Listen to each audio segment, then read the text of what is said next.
Biyahe tayo ngayon, Pasorsogon. Gamit natin itong itong ating Tucson 2011 gasoline type engine. So nag-gasolina tayo ng dito sa ating tropa. Ayun.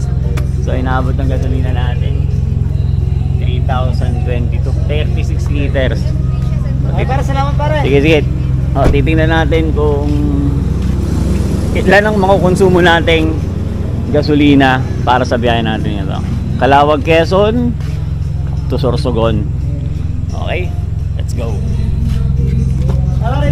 Okay pare. Ingat. Thank you.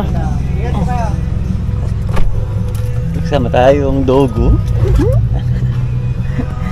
So, reset muna natin ito. Gusto mo ba dito sa ilalim? Okay, yung trip natin, reset natin. Okay. So let's go. Biyahe tayo. So ayun. Dito na tayo sa San Fernando, Camarines Sur. Pero malapit na kami sa Naga. So ito na yung natakbo natin.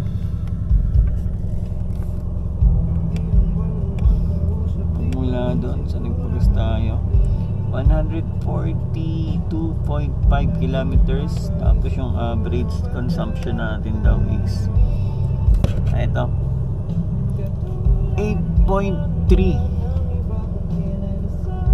liters per 100 kilometers. So ayan, di-divide lang natin yan. Tapos yun na yung fuel consumption. Tapos mamaya siguro magpagas tayo ulit para malaman natin yung mamaya magpagas ulit tayo siguro. Papupultak na ulit natin, tapos tingnan natin yung tingnan natin kung magmamatch yung nakalagay dito na 8.4 liters per 100 kilometers dun sa isasali natin na full tank. So, tapos di-divide natin yung okay. So, yan. Naihila yung mga kasama ko. Mabay na lang ulit. Anto ka na?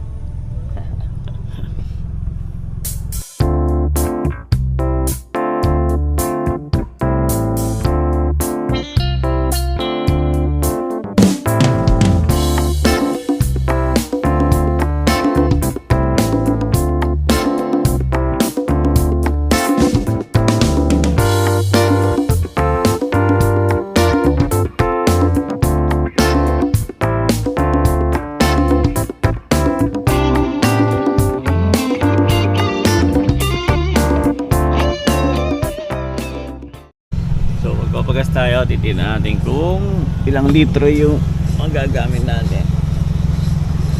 Tingnan natin. Andito na tayo Naga. Ayun. So 13.4 1,070. So 13.4 liters. Natin na gasolina. So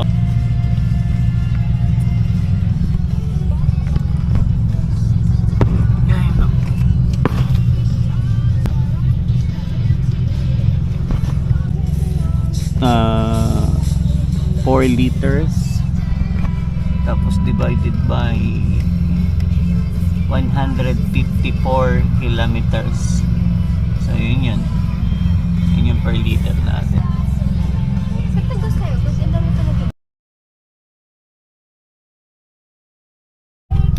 So dito tayo sa Kamalig Bypass Road. Tigil muna tayo saglit. Ayusin mo Kasi kita ko yung mayon eh. Oh. Kita ko yung mayon. Kung makikita nyo yung mayon, diba papatayin ko nga yung ilaw. Yung ilaw na sasakyan. Hindi kita. So sayang. Hindi kita. Kuha ng ano mo?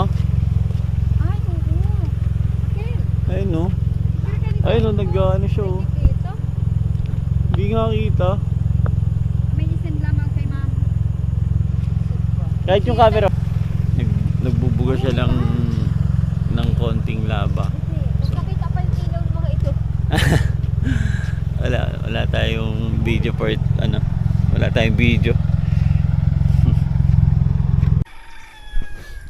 So yun, good morning. Dito na tayo sa Sorsogon. Castilla. Sorsogon province. So ito yung ating unit. Okay, ang ating tuson. Tapos yun. So yung naging biyahe natin from Quezon province is inabot siya ng 250 kilometers. So nagpagas tayo kagabi from Calawag, Quezon to Naga City, is inabot siya ng 13 liters, tapos napultang siya ulit. So yung ating na-consume is, yung average natin is 8 liters per 100 kilometers. Then yung natakbo natin is 264.6 ayan, kilometers. So more or less ang consumption niya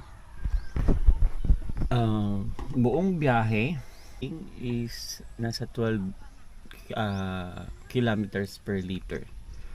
So yun yung consumption nitong Hyundai Tucson 2011 na manual transmission. So sa mga nagpaplanong kumuha ng ganitong unit, sana makatulong po dun sa inyong pag-iisip. Kasi kami, syempre, di ba, bago ka bumili ng unit, syempre magse-search ka muna. Yeah. Importante yung fuel consumption, yung lagi yung iniisip natin. And then syempre okay naman, all goods na naging aberya sa biyahe. Kahit second hand unit to, unit na nakuha namin, is okay naman. So yun lamang. Kung nakatulong to sa'yo, pa-subscribe naman para kumbaga maka-konting boost ba na gumawa po ulit ako ng mga videos. So yun lamang, maraming salamat. Like and subscribe na lang po. Salamat.